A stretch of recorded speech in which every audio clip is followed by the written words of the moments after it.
This is our passion fruit section at Kingdom Farm.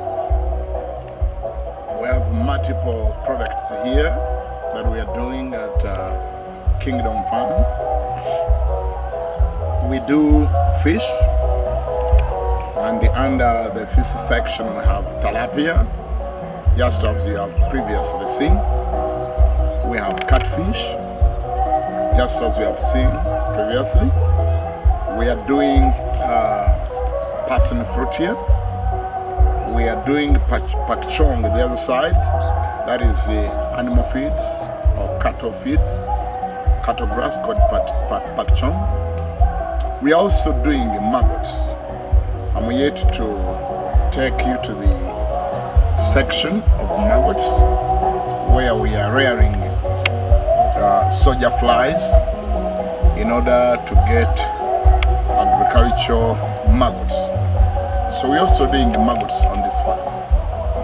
Thank you for joining us. I'll do at the same time encourage you to find the time, come and tour our farm so that we can be able to interest you into mixed farming. Farming is the way to go. Farming is what our forefathers used to do. I believe Adam was doing farming, Abraham was doing farming, Isaac was doing farming,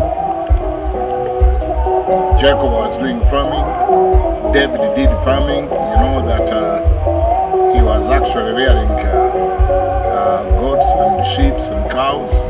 He was taking care of flocks before he became a king. You remember Solomon at one time gave God 1,000 cattle. That means even the great King Solomon used to do farming. Farming is the way to go. Thank you for joining us at Kingdom Farm. Stay in the storm. God bless you. David Kiganda is my name.